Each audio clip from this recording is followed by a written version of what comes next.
Hello, welcome to the Cunning Plan podcast. I'm here with my good friend Miles. Hello. Miles is a graphic designer. He's also a fighter, a professional cage fighter. Big fan of peanut butter. Eats peanut butter like most people eat water. No one eats water, but I've seen him eat peanut butter with all sorts of things. I've seen him spread peanut butter on a chocolate cookie. That was good. Yeah, it was a peanut cookie with chocolate on it, and then he added more peanut butter to it because it wasn't peanut buttery enough. Yeah. Dipping dime bars, those look like here, little dime bars you get in peanut butter. I think I ate the whole half a packet at least. They are good though. That is a good, I've never tried that before, and that is it's a pretty special. I think the rule of thumb is anything's better with peanut butter on it. So we're here today to talk about automated logo design. So these are the sites where you can go on and you can generate a logo for a fraction of the price of getting it done properly, as we might say. So yeah, Mars, tell me about these. How does this work? What does this entail? So if I want to create a brand or a logo, I go on these websites. I type in the name of my company, sort of go through a multiple choice of trying to find out a little bit of information about my company, and then the final product is a logo, which is an icon and a little bit of text. Okay, and was this an expensive process? Or? I think they're as cheap as definitely a lot cheaper than us, but £5 to £55. So it's super cheap, super quick. I think you can get it done within 5 minutes as well. Right. Wow. That sounds like a great idea. So I reckon. Sorry to do this live on camera, but presumably I could replace you with, a computer. And we can get the inquiry and type that in, and then bosh, logo, start churning out a few more in a day. Away we go. Well, this was the worry. Initially, I think a lot of designers were scared, but I think the more you delve into these things, the worse they get. To be honest, they are.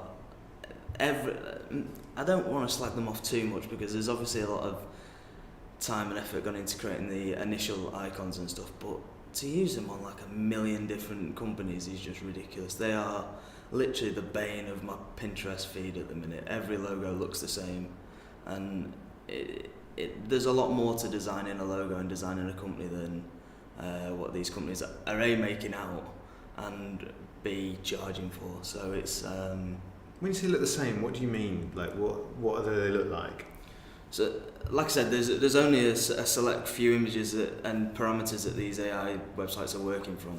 So, the one that I keep seeing, and it's so frustrating, is a circle roundel with text around the side and then a scribbly font in the middle. And you just think that's...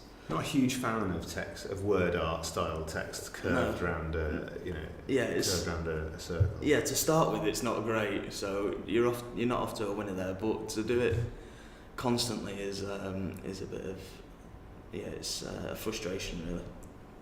So just talk me through that sort of style of logo. So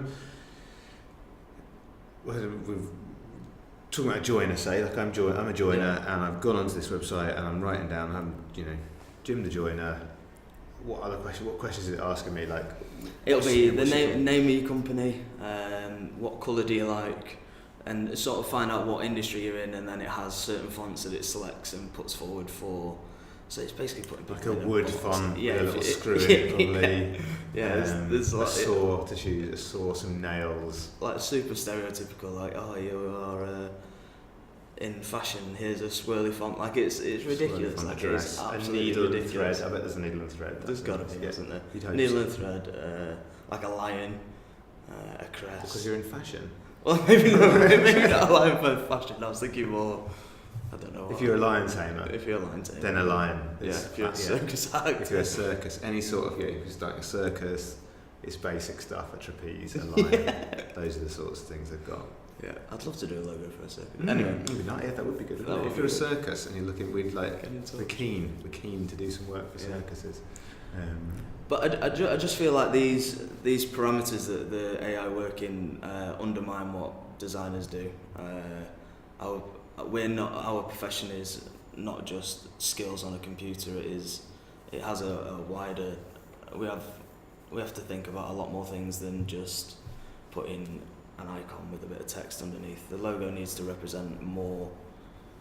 It needs to represent the company more than what these websites are showing, really. Yeah, the reality is when you get a briefing, you don't get name of company, I'm a joiner and I like blue. Yeah. You dig further, don't you? The whole point of creating a logo and ultimately creating a brand is about really digging into what that, why is Jim's joinery different to, Colin's cupboards? Yeah. It's, because it's Jim and what makes Jim special and what type of work does Jim do and what type of personality he's got, what sort of interests does he have, what can we hone in on that can make that into something that is going to stand out alongside, everybody else that's doing something similar. And, and that comes from the design, but it comes from the sort of the thought behind it. Also, these things, they don't think about what the words are. No. Presumably, if you type in Jim's joinery, it's going to be Jim's joinery. Yeah, it doesn't give you options on name or any sort of tagline or anything like that. I think you're hitting the nail on the head, really. A good designer helps design the business. And I think it does depend on your vision. If you need a logo right now and you're not really thinking about the 5 years, or I think the people that put more time and care into their logo and their brand, and people see the logo first, and you want the logo to mean more to people and mean more to yourself than Jim's Joiner's AI logo. So yeah, it's a big frustration, to be honest, that people are getting the bad thing is that these logos actually look all right. They're not doing for an icon. They'd work as like an infographic icon or something like that. They would work, but they are not representing people's company or people to their full potential.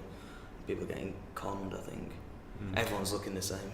I think it's the same. It's the problem that you have with stock imagery and all these kind of things. It's a similar issue across the board, isn't it? That the more, the amount of, if you do a spa brochure, the amount of times you will see that same photograph of the lady with some hot stones on her back, because it's the one that comes up when you type spa images into Shutterstock or iStock.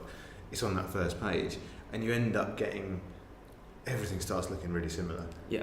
And you can't have the budget to do a photo shoot for everything and all this kind of stuff, but that, that's even worse with a logo. If your logo starts, you use this system, in theory, you could end up with exactly the same logo as somebody else. Someone else, yeah. Which is never going to happen if you're designing it from scratch. No, it's never going to happen. And even if, like the idea with designers always use technology, like if we use the stock images, for example, that is something that you can be creative with, you can change it, you can edit, stuff like that. But like I say, if you're setting out with something that could be the same as someone else's, then it's probably going to fail, really, isn't it? That's And it's not just design. I mean, it's not just logo design, is it? It's you can build a website for whatever, and you can there's just a huge number of things now that can be automated, that can be done in that way. But I think the key difference is that the reason why when the computers do take over, and I think we acknowledge they will, and I'm sort of fine with that from a lot of ways. I think they could organise my life a little bit better. Yeah, if they do the mundane stuff like empty the recycling bin and that's one of those. I'd love to have one of those little hoovers. Those hoovers that like walk around on the floor. I like the look of them. They're pretty cool.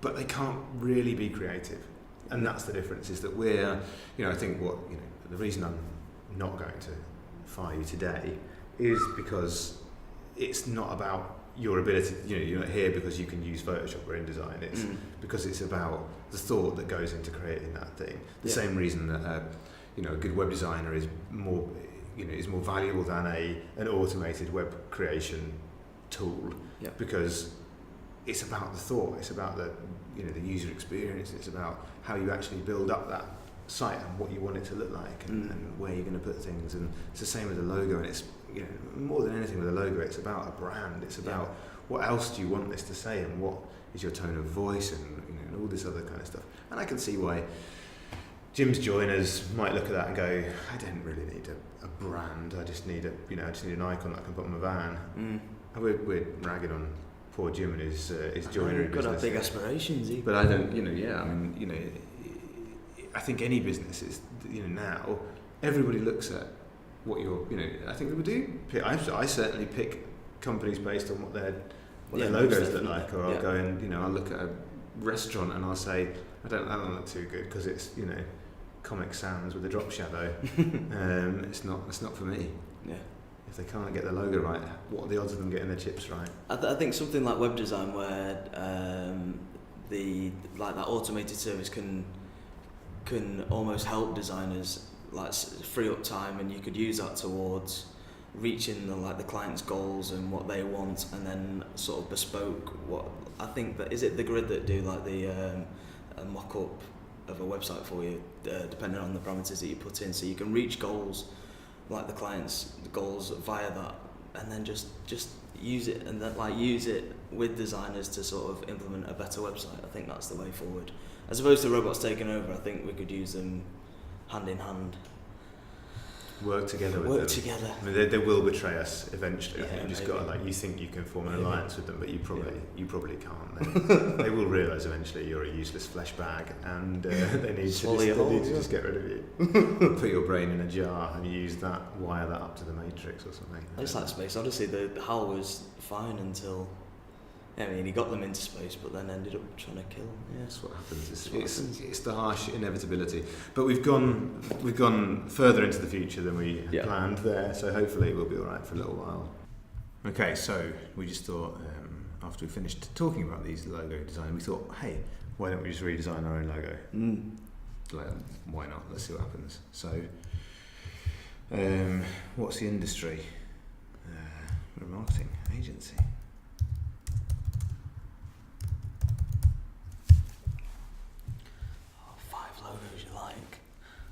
There's the circle with the text. Circle with the text. Love that. That's nice. Okay, I'm just going to pick 5 here. That's nice. Bright lights. That's clever. It's twinkly. Vision. That one looks like those dazed and confused and just t-shirts you see when you see like people walking around Europe with sex, drugs, and sausage rolls written on their t-shirts. Just what you need to stand out, a blurry logo as well. Textbook. Let's go with the circle. Oh, don't. Okay, I'll take that one. We'll have the monkey one. I'll have that one as well. There we go. That's a little section. Well, actually, I can't. This raised bar and grill. Colours we like. Well, we know that we like red and black. Chuck in green as well because you have to produce 3. Company name is Plan. Add a slogan. We'll skip the slogan for the interest of speed. What have we got then? Marketing agency. Icon. Here we go. It's probably just going to use these as sort of inspiration to then create some original icons for me or something, I guess. Can you see what I mean about the icons being quite nice though? For an infographic, they would work. They're quite nicely designed. Yeah, they're nicely designed icons. They're simple, aren't they? They look good. And they've got. I mean, there's a lot of them, aren't there? And that's part of the problem, isn't it? That if I'm not a designer, I don't know. How do I know which one of these icons is best to represent my business? How do I know this is a good? How do I know that is a good representation of my my business? Let's see what we got. And we're not picking out any we're not picking out any particular sites. It's amazing. I mean, this technology of this is incredible. There's no two ways about it. Yeah, this is brilliant, and really, really impressive. I hope these aren't better than. But this is not what we're looking for.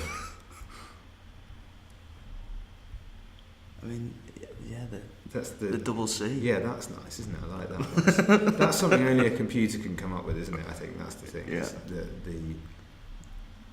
The C and the other C. It just shows its flaws, doesn't it? It works. Yeah, this is crazy. Crazy. That's again, yeah. So. And I think this sums it all up at the moment, as is the same when we send something to a client and they don't like anything, we just hit the load more logos button and then you just generate a load more.